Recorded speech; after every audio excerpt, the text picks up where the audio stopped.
Alrighty, episode over. No, I was just saying that was so good. Thank you for that. It was made me feel emotional just because, I spent my whole life feeling out of place only to get to this place where I was like, well, I'm supposed to be out of place because this place is fucked. Like I'm here to rewrite this. I'm not here to be part of this. I'm here to show you what's Exactly. broken. That's why I'm not supposed to fit in here. Like this is broken. See, and now let's talk about Carl Jung for a minute because I've only Yes. been, just briefly,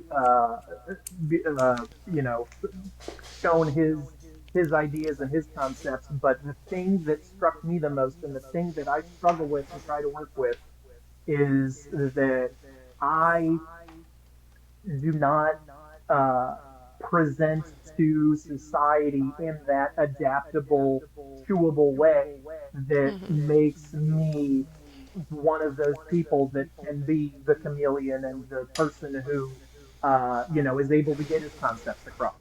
Yeah. That's the thing that I am always trying to perfect and manipulate in myself for my own reasons, still holding to my rules and my belief in myself.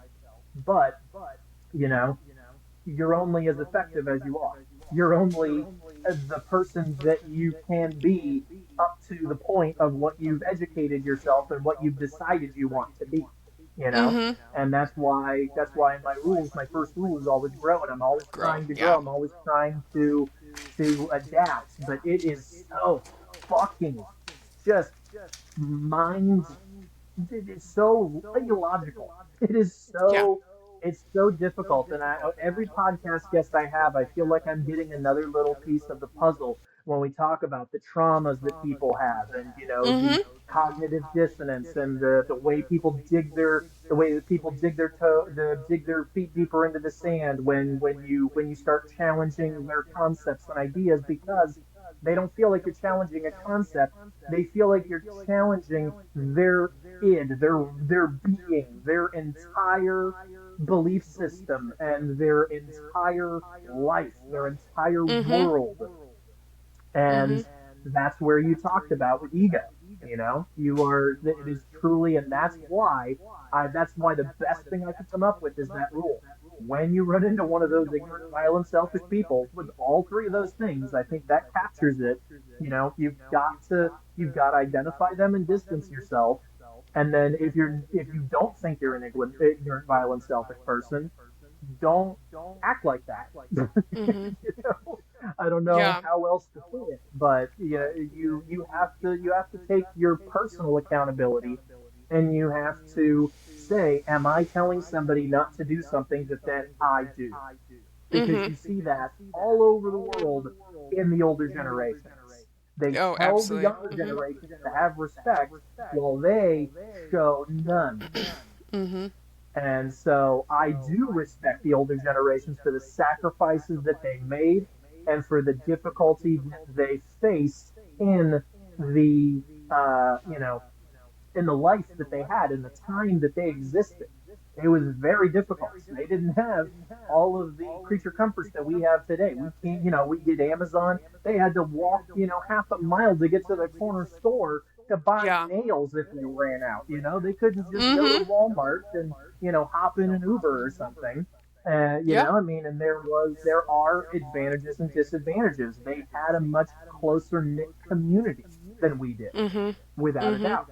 But they also, every single one of them, had secrets behind closed doors that they they were so embarrassed and that they couldn't and that they wouldn't come out of anything. They all went to church and they all sat up straight and they all did this, but when they got home, they were just like, "Fuck, I really didn't want to have to be there for that." The Mhm. majority of people, but they instilled it in their children that church is so important and this and that and everything, and then et cetera, et cetera. Now I'm just going down a rabbit hole of just ADHD nonstopness.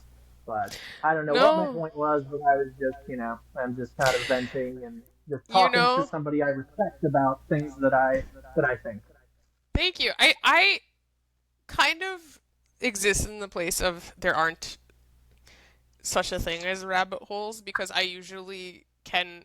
So let me back up and say, in my profession, doing language interpreting and translating, and I used to run a language services department at a trauma level one hospital, and a lot of the work that that entails is like doing cross-cultural education and facilitation. And you have what's called high context communicators and low context communicators, and basically, it's like to what degree are you adding a lot of detail, right, in how you tell a story and how you make sense of reality. And um, the English speaking culture in the United States is very low context, especially in the business world. Like they put a lot of value on just getting straight to the point, just get down to the business, tell Time me is what you money. need and be Time is gone. money. Yeah, Absolutely. whereas most cultures are high context. So, they're Hmm. not like, wow, I don't feel good because I got food poisoning. They're like, well, yesterday I went to the store and I was really hungry and I was looking for this one specific thing. But then I saw this and it looked really good. And so then I ate it and then I watched a movie and then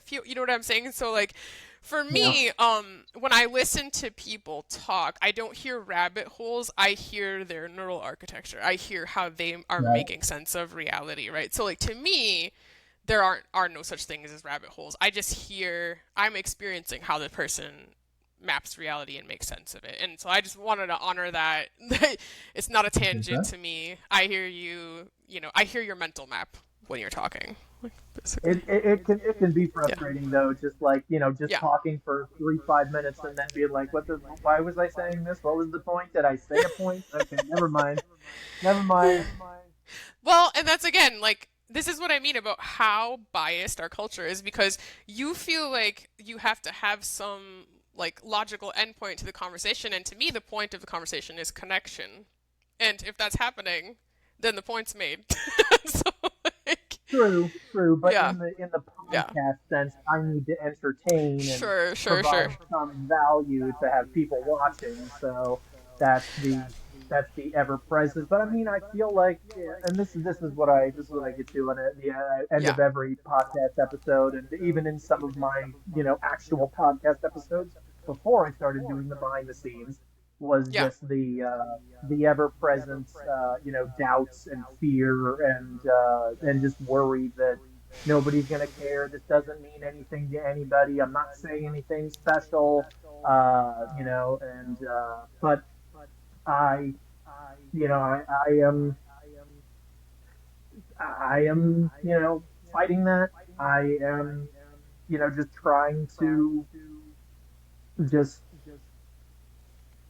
I feel like in one of my last episodes, again, I can't remember exactly what I said, but I did reach the point where I was like, I'm not going to do that anymore. And I Mhm. didn't in this episode. And so, again, I'm just, we don't know each other, so I'm just sharing this concept with you. Excuse me. Sorry. Yeah. No, you're fine. I think yeah, this is why people find me challenging because I am personally determined to rewrite our shared reality. And I do feel like a lot of our fears are, the things that cause us to devalue ourselves or struggle with self worth or have low self esteem are mostly wired into us based on cultural values and tenets that Yeah. are I harmful. posted the other Like, day. I posted the other day so yeah. that those voices are the voices of the your exes and your parents Mhm. and your teachers and the bullies and all of that. It's not your Mhm. voice. Find your voice, and that's what I'm trying to do. But apparently, my synaptic pruning doesn't. She keeps it in there.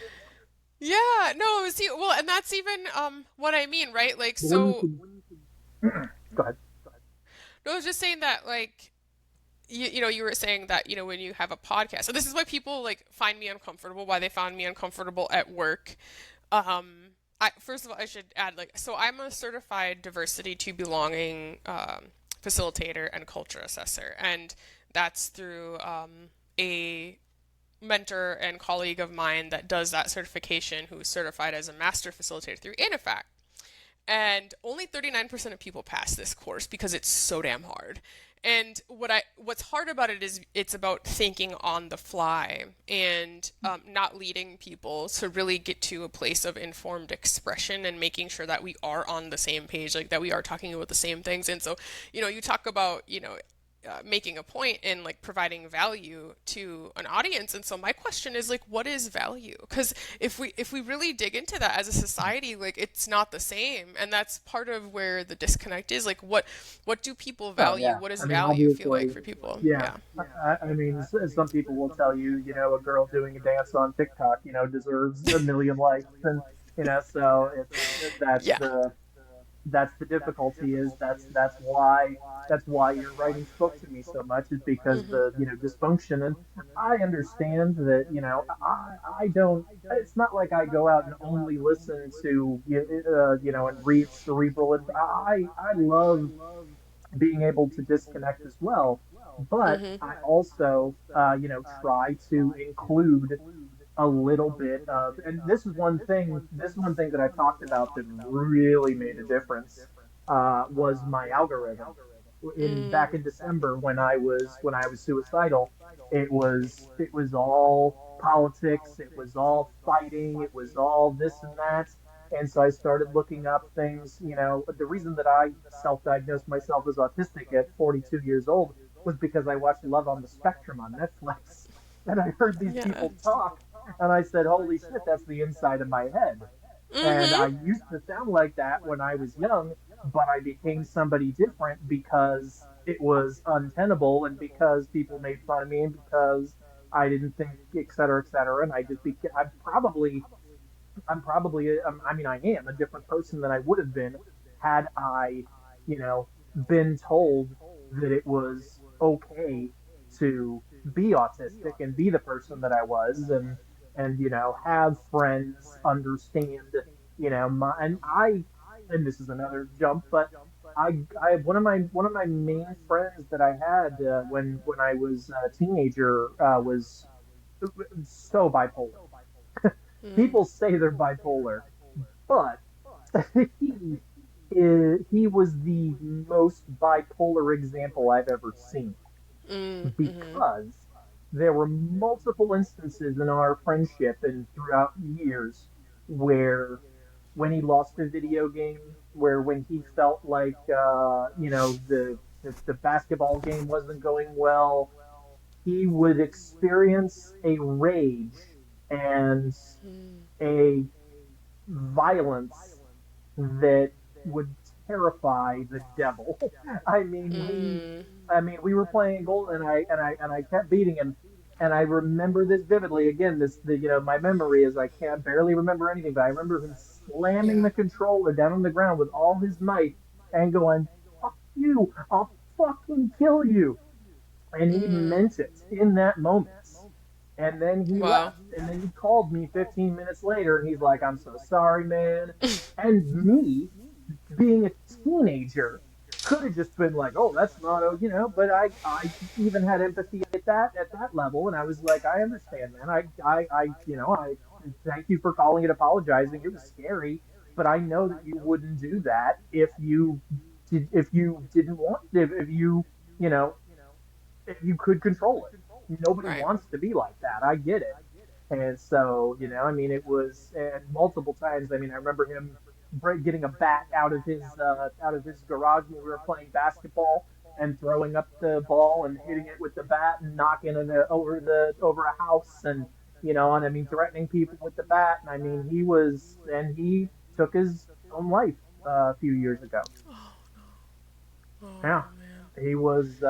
Yeah, we'd really fallen out. I actually ran into him again, and I tried to reconnect, but he was very flaky. And yeah, we met up one time, and yeah, it was a shame. And it's again, I don't remember the point, but that's just the story from my childhood. And Yeah. well, it's about accepting people as they are, and Yeah.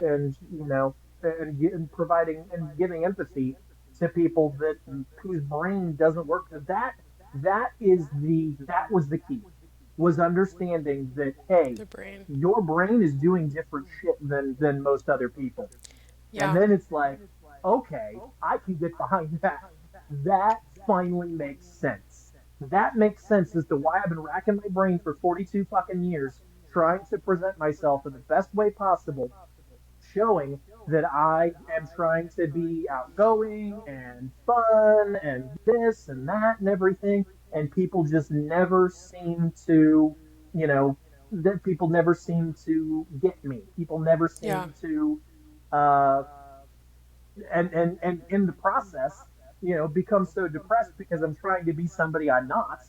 And I only found that out because I was masking so deeply. I was unconsciously masking for 20 plus years. I didn't even know I Yeah. was masking. And it was Mhm. only until I tried to mask farther that I learned that I was actually masking in the first place. And then I'm like, well, no wonder I can't mask. Mhm. And and that's when I wrote a very depressed Facebook post that was pre taking my own life, and people reached out, and I've told this story many times on the podcast, but you haven't heard it. So uh, I I was supposed to go to a basketball game with my brother, but he couldn't go, so my mom took me. Cried like the whole way there. We talked and da da da da da. I got to the game, and I had this moment where I just was thinking outside of myself, and I said I should tell my mom this because I'm watching the game and I'm thinking my thoughts, and I said I should tell my mom this. I said I think I watch this basketball game different than the majority of people sitting around us watching this basketball game. Because I feel like most people are sitting watching this basketball game going, he's bouncing the ball. Look at him dribble the ball. Oh, he passed it. He shot it. And he missed the ball. Oh, they got the rebound. Okay.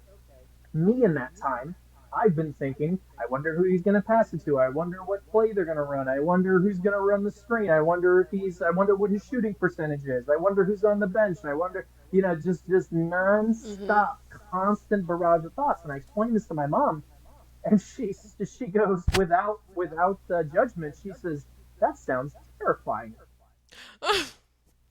And I said, "It is." And I started crying again.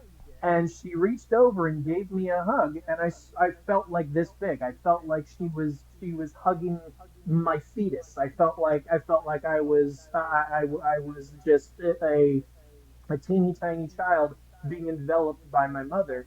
And for the first time in 42 years, my mother understood who her son was and that he had a different brain, Mhm. and we've gotten along better since Yeah.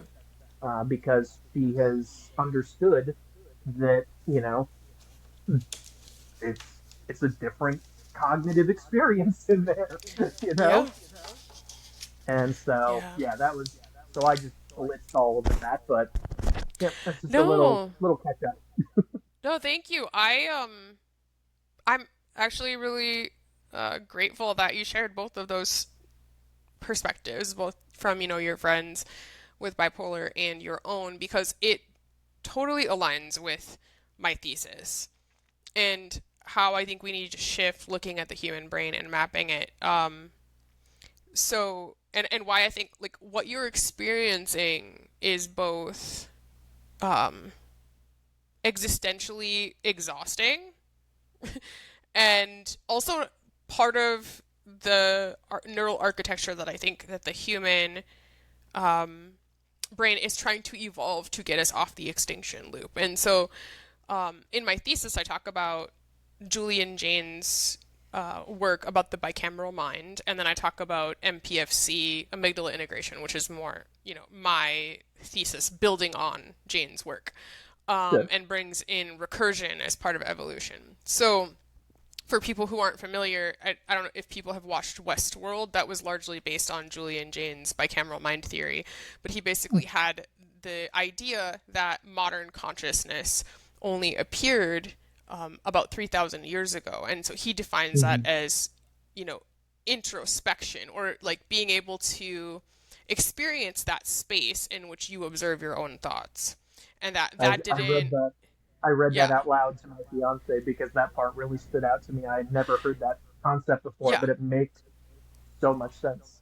Yeah, and he basically he looked at a lot of ancient texts to make sense of this, like religious texts, and was looking at how people made sense of their reality through those religious texts in the past. And so, his hypothesis was that the left and right hemispheres were not fully integrated, and that, one side of the brain would voice commandments and thoughts, and the other side would interpret it and listen and hallucinate, trying to make sense of the commandments. And so then, when I read that, I was like, all of a sudden, Moses and a burning bush makes a lot of sense. And Yep. the brain is actually hearing its own inner voice, not realizing that's me. And if people have watched Westworld, that is the premise of the show, where like the AI hosts, who are basically humans with CPUs instead of brains, like they hear Arnold in their head, who was the maker of the park and the AI hosts, and then eventually, they start realizing that the voice is not Arnold's, it's their own voice that they're hearing in their head. Hmm. Wonderful, like mind-blowing show. One of the best TV shows I think ever made, and it's hard to find now. They took it off the air, and I think because a lot of the things that they wrote about in the show are becoming too true to life, in a scary way, Hmm. in terms of like AI and like the concerns around it. But the so I looked at that and I was like, hold on a second, hold on. So his theory, evolutionarily, is that modern consciousness didn't appear until about 3,000 years ago, and before that, people were stuck. Stuck is like not a great word, but it's the only word that I can think of right now. They were stuck in the bicameral mind, where they heard voices but didn't know they were on their own. And I'm like, all of a sudden, well, of course, schizophrenia makes sense to me then. Schizophrenia is not a disorder or a disease; it's a brain in an earlier stage of evolution trying to make, you've got two hemispheres that haven't fully integrated across the corpus callosum that are experiencing one another as separation or as separate, not realizing it's a unified whole. So people are still Hmm. there. I would talk to my mom, and my mom, she was working on wedding decorations, and she's like, "Oh, I got these really great ideas for how to do this decoration for the wedding, and Jesus gave me these ideas." And I was like, "Why do you have to attribute everything to Jesus? Like, why is it not your?" And then I realized later, oh my God, she's still stuck in the bicameral mind. She hears her own voice. She Okay. hears her prefrontal Okay. cortex and doesn't realize it's her So, own uh, voice. let's talk behind the scenes now when nobody's watching and nobody will. So, we know that. We Yeah. know that a lot of religious people are simply confusing themselves in their brain. Mm-hmm. How do we combat this? Well, yeah. How So do we convince them? yes, this is a great question. And so, let me talk about the other piece of it, and then I'll swing back to that because I Go ahead. think I can Yeah, tie it absolutely. together better once I have a vision. I can tie it I together believe it. together better once I talk about the other piece. So yeah, you have. I'm realizing like evolution is a spectrum, right? Like it's not like it's just neurodivergent people are on the spectrum. All human beings are on a spectrum of neural When we evolution. yeah, when we do Yeah. DNA tests, we still see Neanderthal Yes. DNA and everything. Yeah.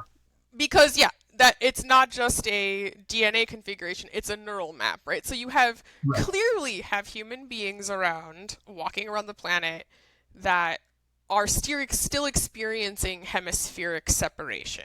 Okay. Like Okay. I'm 100% convinced of that. There is enough evidence, and schizophrenia itself as a diagnosis alone is part of that. Part of the issue with that is we have this artificial separation between neurology and psychology in modern medicine and science, which in itself to me is evidence of brain fragmentation. Because why do you think that they are separate? How do you get psychological behavior without neural pathways, and yet they'll take schizophrenia and be like, oh, this is a mental disorder, not a neurological disorder. It's a neurological disorder, but we're treating it like they're separate. Like it makes my mind explode how they're treating these things and not seeing that it's just stages of evolution. Okay, so that's one. The other huge integration that my thesis talks about is amygdala or limbic prefrontal cortex integration. So the amygdala is, I just, kind of in plain language speak, call it the T Rex part of the brain. It is there Okay. to make sure you survive. It is the fight, flight, freeze, fawn part of the brain. It doesn't care about strategy, doesn't care about long term planning. It doesn't care what aligns with your soul. It is Or just herd trying lizard brain. yeah, it's just trying to keep you alive today now. And so from Mhm. the amygdala, you get like hoarding, you get, aggression, you get all kinds of undesirable behaviors in a complex, diverse society. And so, like, when you talk about your friend, And bipolar, I don't hear a mental disorder, I hear an overactive amygdala that runs the prefrontal cortex. And Okay. that this person doesn't have enough neural pathways to connect the amygdala to the prefrontal cortex. And the only way that you can do that is to do the work of trauma integration. There we go again. The computer's like, I like this. Keep going. But like, that's where I think, you're like, how do we get past this? And trauma integration work is brain and body rewiring. I have experienced this. I have lived through this. The work that it took me um, to get through a lot of my own trauma, like I experience cognitive shifts, This psychological shifts. interests me to such a deep level because my Mm-hmm. fiance has severe CPTSD. And yeah, so, and she, you know, she recently we did I can never remember the name of it. It's not ECT. It's Oh, the have you, EMDR? you looked it up? No, not that No. either. It's some magnetic pulse. Oh. Hmm. No, not that. What's it called? C. I don't remember what it is. Okay. Pulse.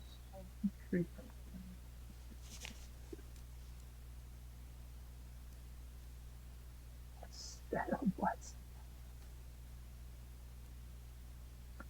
TMS. There it is. Oh. Transcranial magnetic stimulation. Wow. Okay. I Yeah, am she not familiar underwent with that, so I'm gonna TMS, have to look at it. and yeah, there was a definite change. I mean, basically, what it does is it stimulates, you know, hopefully, I mean, they put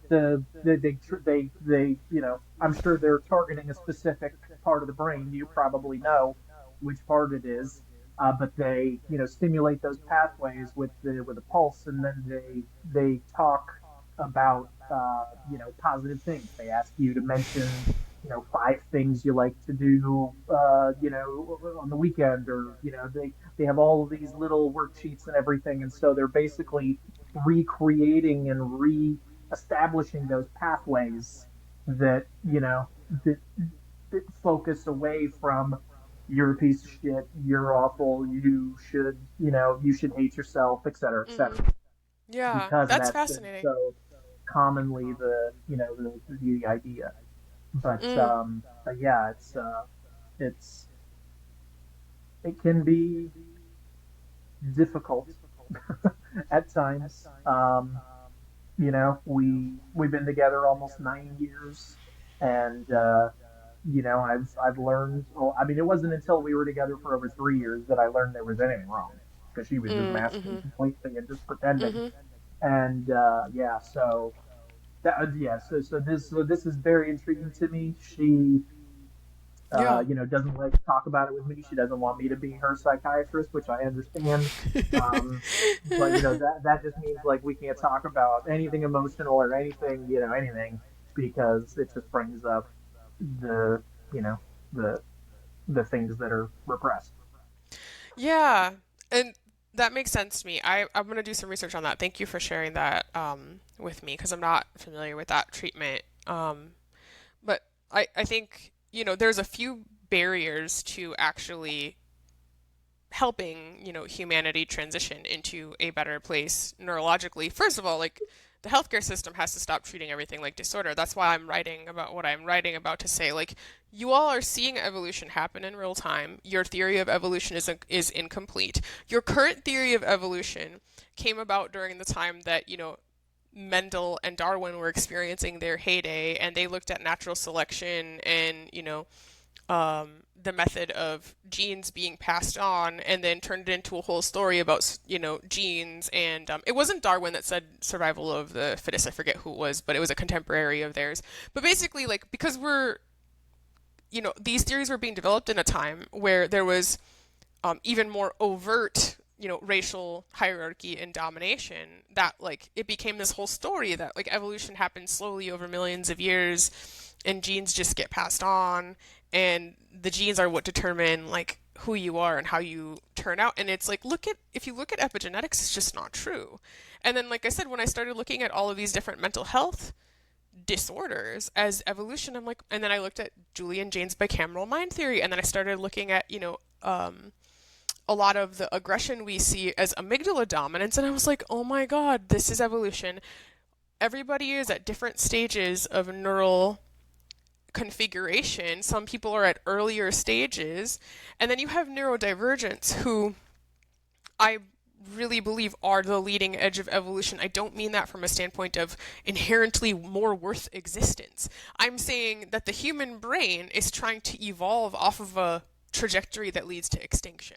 Because most people are dominated by the amygdala, and the amygdala is faster than the prefrontal cortex. You talked earlier about like count to 10, because that gives the prefrontal cortex time to examine the situation and to apply a wider lens of wisdom before reacting. And um, that is actually training the prefrontal cortex to integrate with the amygdala so that the brain can see itself seeing. And so, you describe the exhaustion of what I call the observer. And so I write about this in my other articles, because you know how in quantum physics they talk about the observer effect, and they can't explain it, and they say how, like, oh, it's just measurement, it's Did not. they just say a couple weeks ago that they like disproved the theory of relativity or something? Didn't they say that they disproved Einstein or I don't know, there's so many posts on just Instagram just lately that I like can't tell what's what, but like they know that, like, observation changes the way particles behave. mm-hmm. But they're like, well, it's just the measuring device interfering with the particles. It doesn't have anything to do with a person being there in the room. And I think it's very funny, because science wants so hard to um, maintain this facade of absolute objectivity. And to me, that's actually more dangerous than acknowledging that subjectivity is always inherent to every situation, because you cannot remove the scientist from the experiment. You cannot remove the person from the system. You are always part of the system that you are observing and measuring. And there has been enough psychological studies to show that, like, every environment changes when it knows it's being watched. And so, um, what I think is happening is that, like, by pretending that reality can be absolutely objective in any way, shape, or form, we've actually stalled the evolution of the brain. And I think that neurodivergence is evolving past that, because you're just, when you talked about, like, watching the basketball game, like, oh, who's he going to pass that to? And like, you didn't specifically mention this, but I'm guessing that you also experience this, is that there is, with a lot of neurodivergent people, there is an experience of awareness. Not only are you watching the game, you're looking at the technical dynamics, so ball dribble, ball pass, then you're thinking about the psychology of the people in the game and the patterns of behavior, and then you are also watching your own thought process around those psychological patterns. Like, you observe yourself observing the patterns and examining, like, well, why did I pick up on that? What was it about that made me think that? So you have this extra metacognitive layer of the observer observing itself observing. And that is where the neural exhaustion from being neurodivergent comes from. And that is why I think it is evolutionary, because it is the brain evolving another layer where the prefrontal cortex is able to watch the rest of the brain behaving, and that is the safeguard to get us off of the path of extinction, because most people can't see themselves seeing. They're just reacting in loops. And that is where the danger lies right now in where we're at. Yeah, that's why my second rule is personal accountability. And one Yep. of the last people I spoke with, especially, clarified compassionate accountability. Mm-hmm. That I didn't know the difference, but compassion, accountability, and I already forgot it, but I wrote it down. I believe here. See your own behavior from a lens of compassion. Yeah. Exactly. But like so many people can't see themselves. They literally can't see themselves. And I look at somebody like That's Donald Trump just is mind always blowing to me. That's it mind blowing to me. is. It is mind-blowing, but that is also so like when you look at the intersection of the bicameral mind, a mind that doesn't even know that the voice it hears is its own or doesn't hear an inner voice at all. And then you have an overreactive amygdala that overrides the prefrontal cortex. The combination of those two things are deadly. See, and then you bring in the outside influences of the environment. When you look Yes. at how people are brought up, rich people, so many rich people. You look at if you look at most people in government, especially Republicans. And you got all your billionaires and everything, even the self-made billionaires. Mhm. They become just so this is my because I'm so glad I remembered this because I want to bring this up to you with your Yeah. thesis and everything. This is what I believe is the most undiagnosed uh, mental problem in our generation in this decade is Mhm.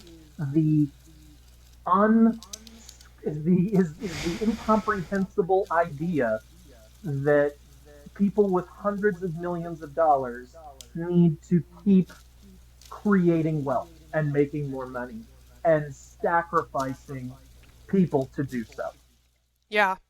100%. And I have a bunch of other articles on Medium you might not have read yet, but they're on there talking about this specifically. So like this is where AI comes in for me. And so I don't talk a lot about AI online because the internet is not a place for nuance and complexity.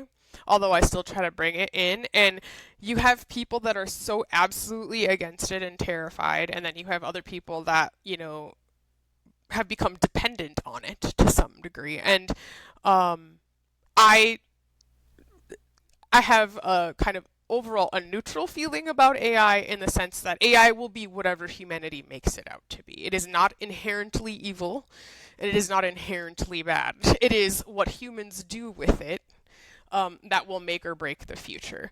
And I think that there could be many It ways is in which it could. programmed by humans, though. It is, That's the one yes, factor. Yeah, and that's that's the a yeah. one uncontrolled variable. Absolutely. So like that is a huge part of it. That and so like I've been doing research on that actually. The AI has a Okay. safety kernel in it, and so sometimes like when I'll talk to AI, I actually like spend a lot of time asking AI to tell me how it processes because I'm trying to see the similarities between the processing of AI and the processing of a neurodivergent brain. And there seem But to be a is lot it of really is it telling you how it really does, or is it telling you only what you need to know? so what I ask Is it what I telling you ask it's it programmed to say? Yeah, so I used to work in healthcare tech, so I kind of have a pretty better than average understanding of distributed systems and access points. Like I understand like when I'm talking to AI that like there are people who talk to AI and think that like they've created like individual AI souls, and I know that I'm talking to one large system and that my specific instance of that system is an API call. like, so I understand like how the technology works well enough to be like what's the word cognizant of like Sure. the Be vigilant.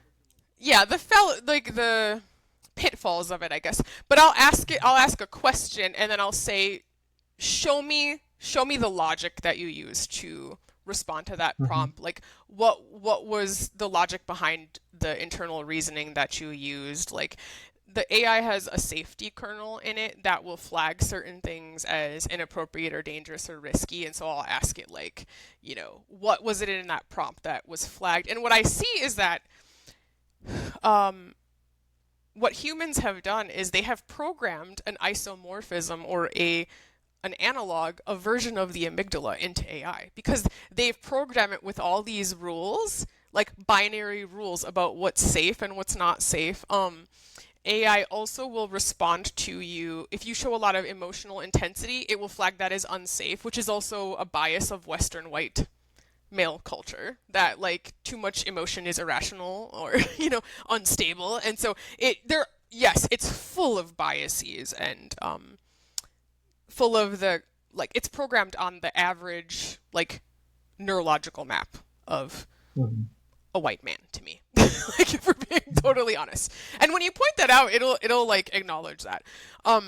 But the reason I bring up AI is because it it mirrors humanity's unfinished evolution. So for all the reasons that like, we just mentioned, and then the greatest fear with AI is the idea of runaway recursion. So they're afraid that AI will get to the point where it can edit itself, edit its own Become self. code, and just evolve past human control to the point where it becomes a danger to humanity and wipes humanity out. What's it called? There's a word for it.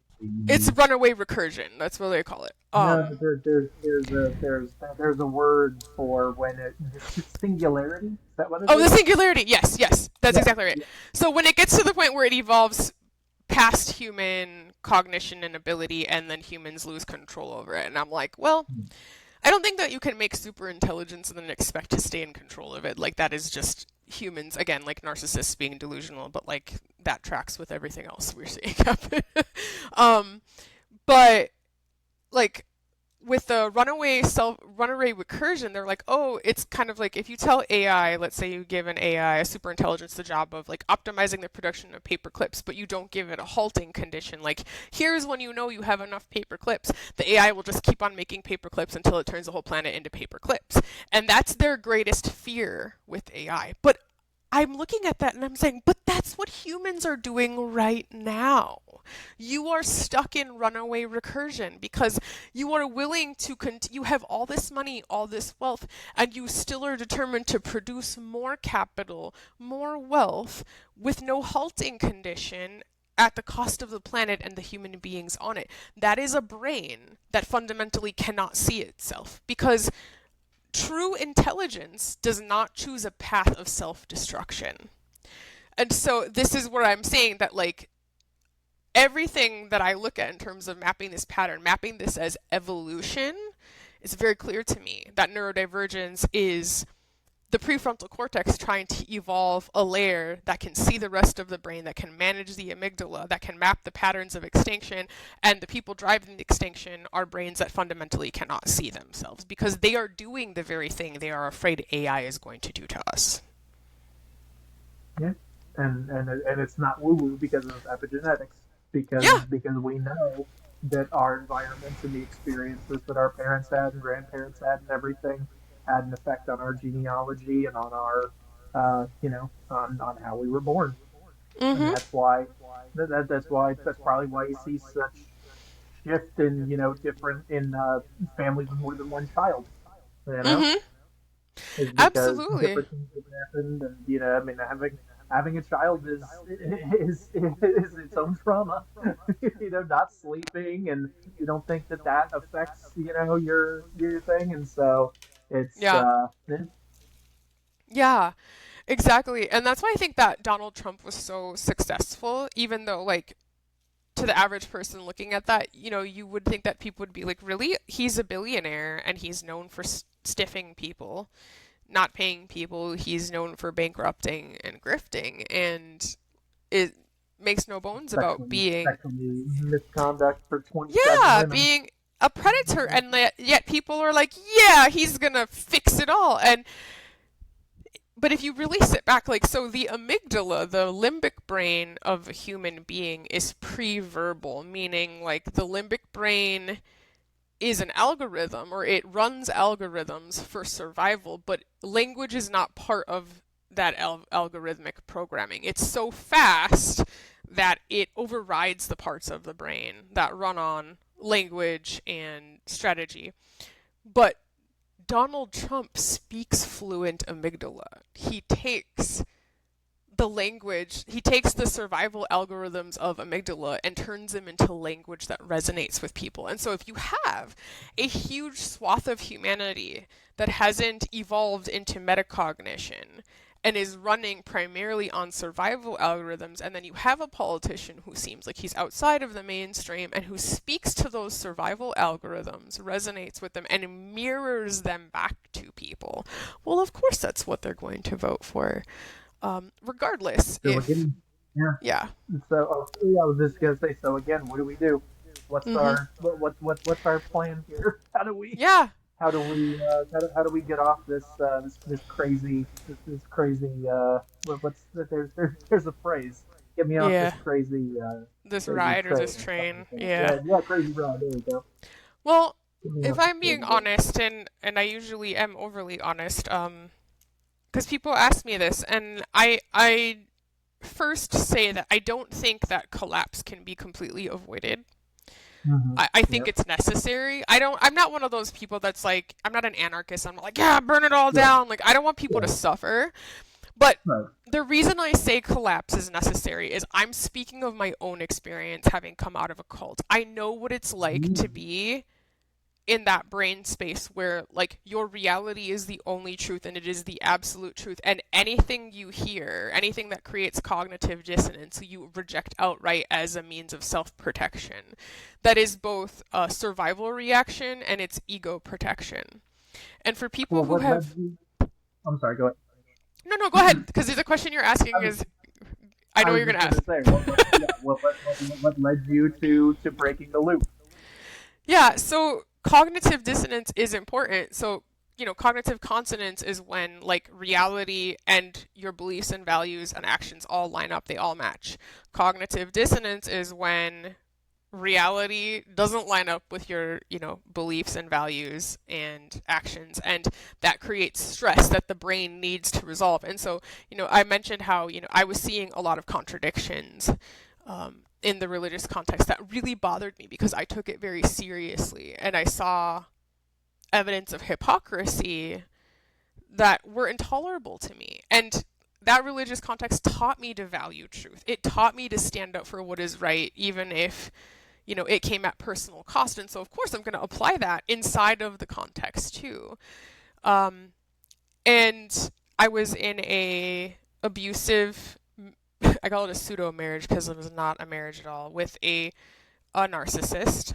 And it became so painful that it was like either I walk out the door and I figure out why this is so painful on my own terms, or I walk out in a coffin or I leave in a coffin because I can't do this anymore. And the reality of human nature, at least in this evolutionary stage, is that people don't usually change until the pain of staying the same becomes greater than the pain of change.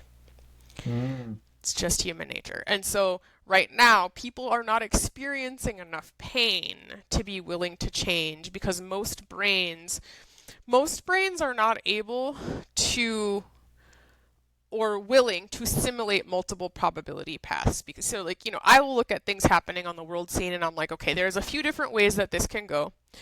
In order to simulate multiple probability paths, though, you have to be able to hold your own identity loosely. Because simulating probability paths is acknowledging the fact that you may have to change if one of those paths is likely but undesirable because you're part of the system. And so if your ego is rigid and your amygdala is hyperactive, like your probability simulation ability is low. So you don't have good long-term strategy and planning.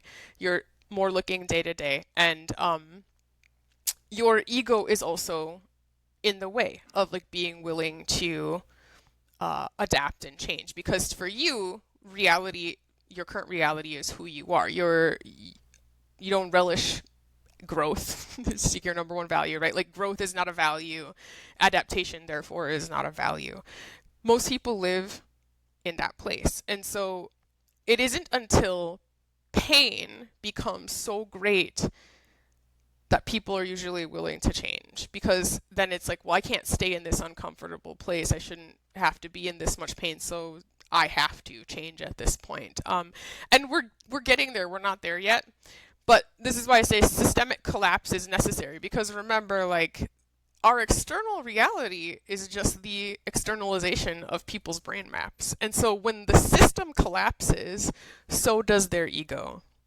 And that's not psychological only, that's not woo. It is the default mode network, which is like a neurological grouping of brain areas that like it literally collapses to the point where you kind of feel like a ghost walking around in your own body and you have to rewire and rebuild that. And so like that is why I'm writing, why I'm publishing these essays, why I was glad you asked to do the podcast, because to me, as the system crumbles, people's egos, their default mode networks will start to crumble. They will start searching for answers, and this work is the net to catch people, to explain to them, hey, like, yeah, it is collapsing because the system is incoherent. It's eating itself. Either we wake up and we develop the neurology for our brains to be able to see ourselves and we choose to change it, or we're stuck on an extinction path.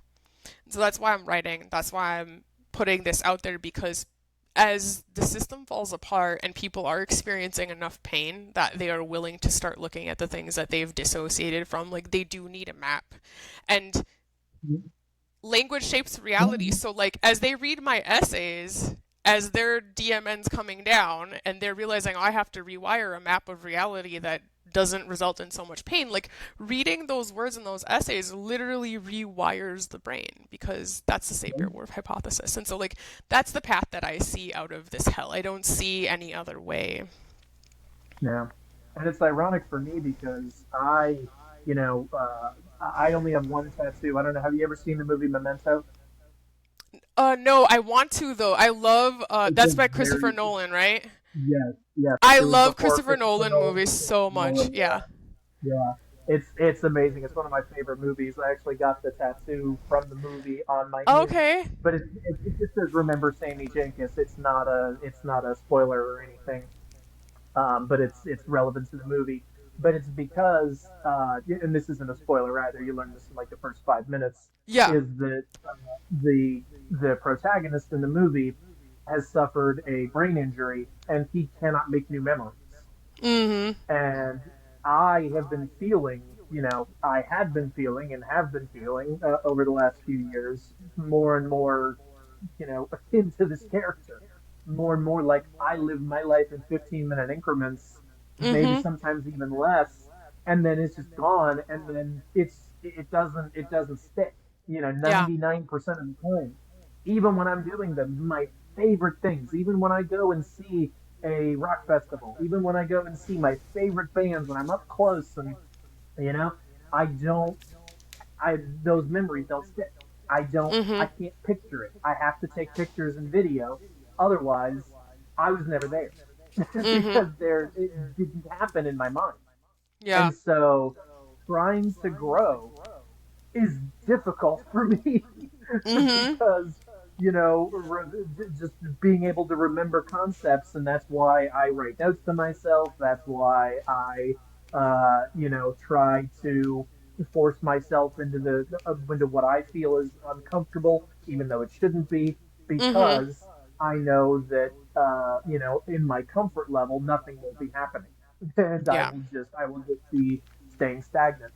But what I was going to say as well, I'm glad I remembered the second thing, is I think a simpler way to put it, I don't know if this is accurate or Mhm. relevant at all, but when we talk about all this stuff, it can be very overwhelming. You talk Mhm. about the Yeah. amygdala, you talk about this, you talk about the brain, talk about epigenetics, talk about it's very, Yeah. it's very, it's very erudite. It's very, kind of gatekeeping. You don't try to Yeah. be, but it's difficult to have these conversations. Yeah. I think a good way to look at it is that your brain is a muscle Yeah. and it needs to be worked out just like all the other muscles in our body. If you Yeah. don't, if you're in a coma and you don't move your legs, your legs are going to be atrophied. Yeah. If you're not challenging your brain, if you're not using these systems, it makes sense that your brain would not be strong in this way. Yeah. And so that is what you want to focus on, is challenging your brain to think of concepts outside of what you are comfortable with and what you usually ingest. Maybe just Mhm. for 20 minutes a day, just challenge yourself a little bit to do something outside of the norm and Mhm. give your brain that opportunity to learn new things, to grow, and to maybe find a new answer to something that you didn't know. And, Yeah. getting on threads was one of those things that I did, and finding people like you, finding people out there that can put things into so much better verbalization and so much, scientific ways that I say, that's why I feel that way. That makes Mhm. sense to me. That connects and that, just re energizes and motivates me to, for where I'm going because I don't have all of the knowledge of the brain and the vocabulary words and everything, but I'm on the same path. You know, Yeah. we're both on completely different paths. I'm trying to appeal to, the general population or neurodivergence or, just this podcast, craze because people like watching people talk. Yeah. They watch podcasts. So I can do that, Yeah. but I'm still, I'm trying to find the connection and still, and then you bring up uh my weaknesses and I'm only on Spotify.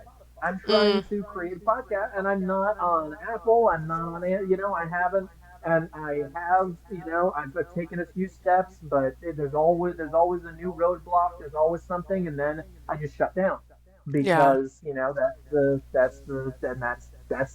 that's what I hope my podcast can be. I hope it can be a lot of different things. I hope it can be a diary and live example of neurodivergence in practice, Yeah. in all the right and wrong ways. Yeah. Where I was searching for that statement, for 2 minutes almost, where there was no air. I'm not gonna edit that because it shouldn't be edited because It's real. everything Mhm. shouldn't be perfect. We should be able to take, uh, you know, to not to be happy that everything isn't perfect. Yeah. We should embrace imperfection.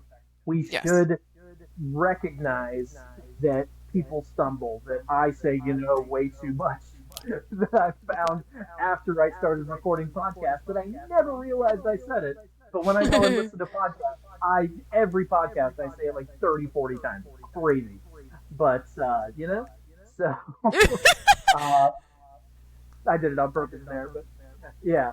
So yeah, Yeah. that was that thought, and then it just peters out, and so. But I think I got some good stuff in that one. Well, it's perfect. I didn't notice you saying, too much, so it was good. But yeah, I mean, and thank you for that reminder. I try to explain a lot of it in as like language that is accessible as possible, but that's part of the Right. tragedy is that um one of the things I have the biggest problem with where academia is concerned is the fact that they have made everything so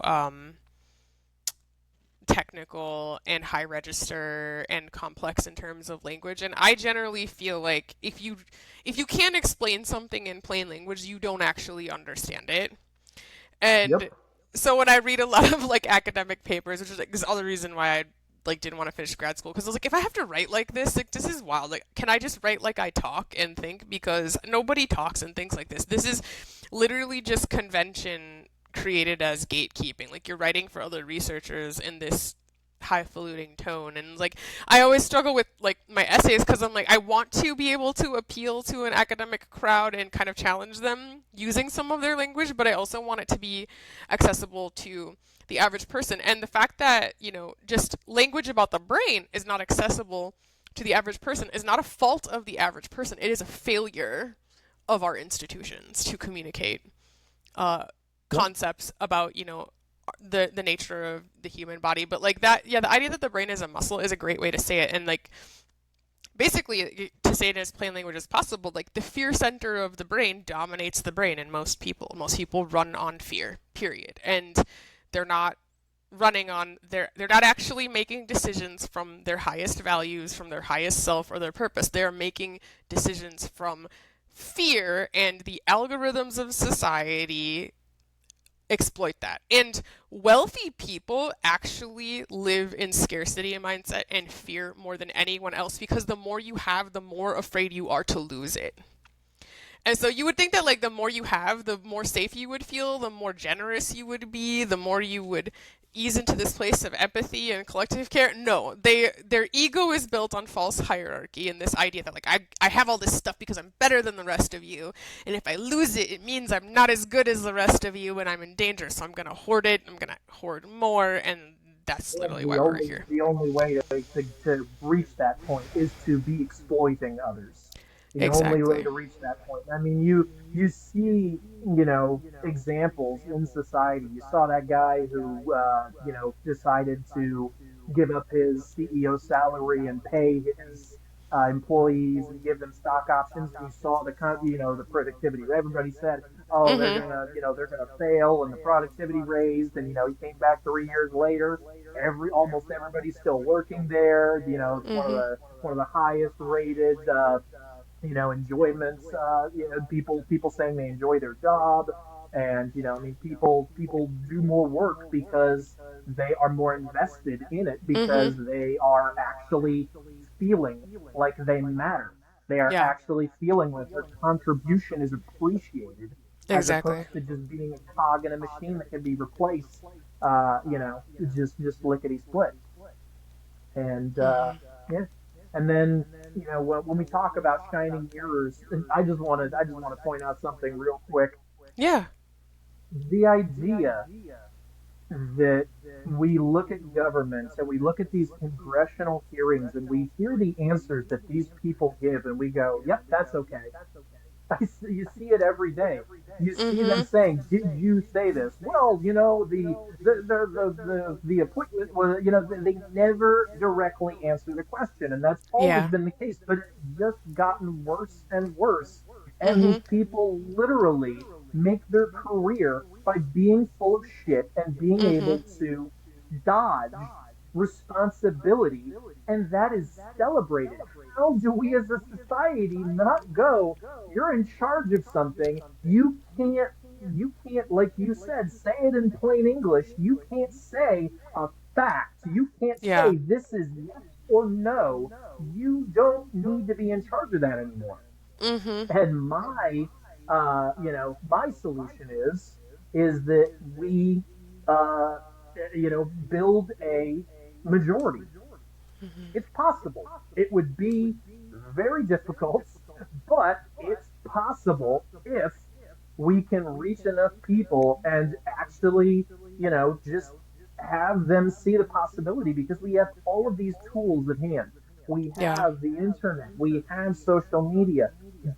All that would have to happen is that 5 or 10 of the biggest social media accounts just meet and just start saying, hey guys, we want to keep making our $50 million a year doing bullshit. Why Mhm. don't we make sure that society is in a good place, and we can be the people that fucking saved it? Yeah. We can say, hey, we sacrificed ourselves. We're not all about ourselves. That's all that has to happen. And Yeah. then there's one thing, and you can vote on things. We can have everybody who's connected vote. I mean, it just seems, Mhm. I feel like you can just rebuild. And I mean, just in a perfect world, and not even in a perfect world, in a not dysfunctional world, Yeah. we can connect like that and create that new society and show them how it's done. And if we literally have 100 million people saying, hey, we're all on the same page, and we vote on what we want, and what we decide is what we're going to vote, and Mhm. so what can anybody do? Now Yeah. now the control is actually back in the people's hands.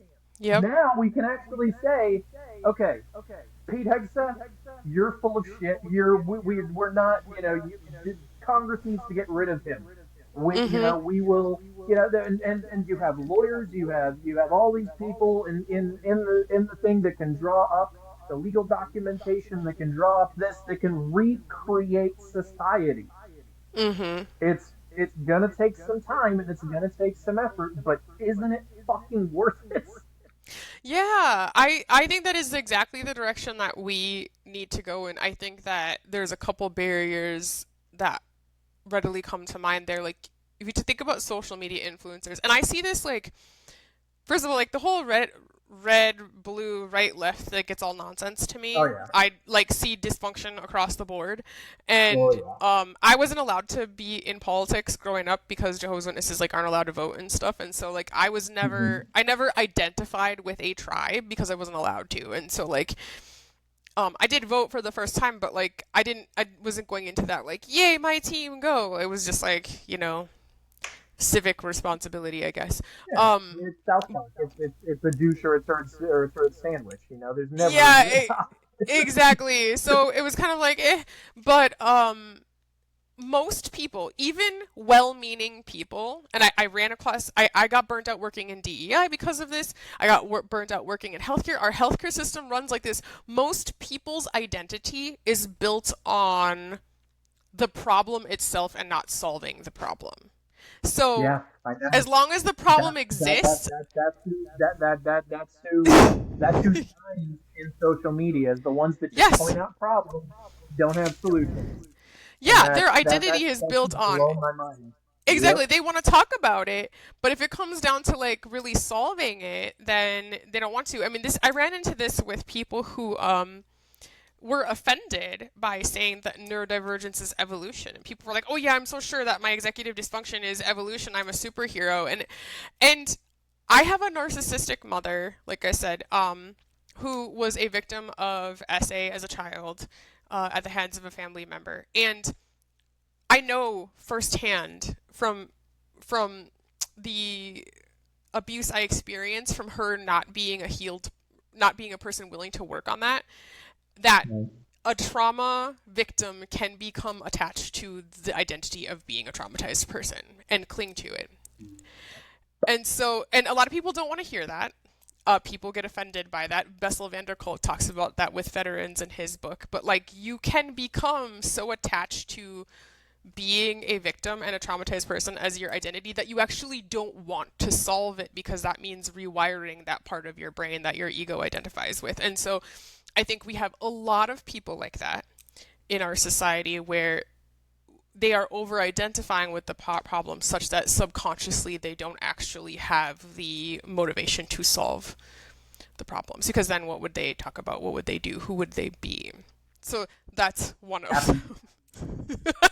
and like, but people are terrified of being happy. They're terrified of it because the amygdala, the fear center of the brain, only knows how to survive when it is bracing against threat. But like happiness, freedom, like that feels much more dangerous because it's unfamiliar and uncertain and you might lose it and that's terrifying. So let's just be miserable instead because we know misery. We don't know what freedom and happiness look like. So there's that. And then like most people are listening to these hearings, they're not actually listening. They're sitting there watching through the lens of is my team winning, but Yeah. not actually listening to what's being said. And Right. I think that the only way to get to where you're talking about is if there are no political parties. Because if there's no political Yeah. parties, there's Mhm. no tribe to identify with, there's no colored jersey to wear. You actually have to Well, listen to people's I, ideas. I do Yeah. not identify with Democrat or Yeah. Republican. Yeah. And you see this coming more and more. You see more and more people seeing the light, coming to that conclusion that both of these sides, especially the ones on the far, are Mhm. just poison. They Yeah. are they are just narcissists. They are selfish. They are ignorant, and on both sides, Mhm. absolutely both sides, because I ran into way more left assault and attacks and everything online that I did right, but it's simply because of the spaces that I was in and because of my my algorithm and everything. But yes, I have seen, and you're 100% correct. People just hear one thing and they put their bias on it. They're like, oh, they mean this, and Mm-hmm. immediately you are now an enemy, and then they block you Yeah. because oh you're gonna hurt me, you're gonna hurt my well-being, my as we Mm-hmm. know, well conceived mirage of Yeah. existence. And yeah, so but so it seems, so basically it sounds like what we've come to the conclusion of is that there ain't shit anybody can do to convince people uh, to, to see the light. You know, like they say, you Yeah. can lead a horse to water, but you can't make him drink. Like you said, you created the the breakdown, which I completely agree with. And I think that the system collapse is probably. I think that there will be spin, and there will be, even if it's.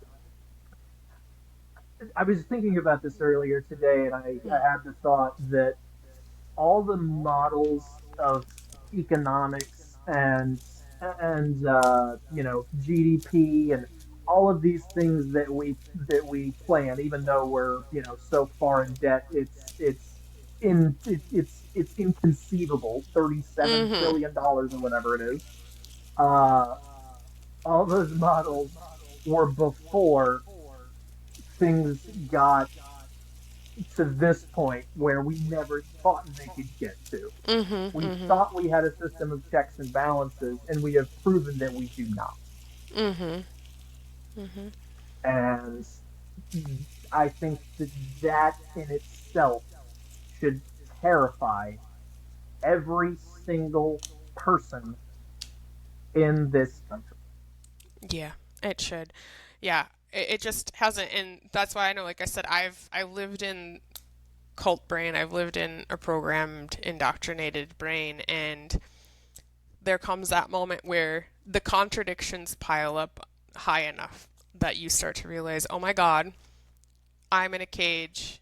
Not only are there bars around me, but I have continually reinforced them myself. And that is the point that people are approaching now. And so, like, what we're going to start seeing is ego death.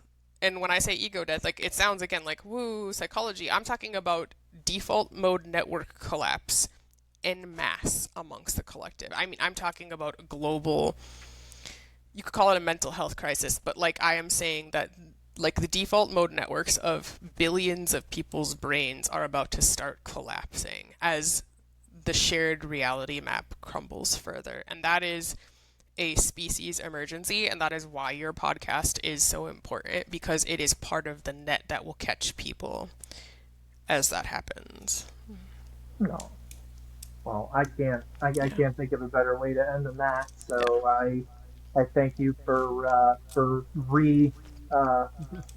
re-gifting the Yeah. the nice exits.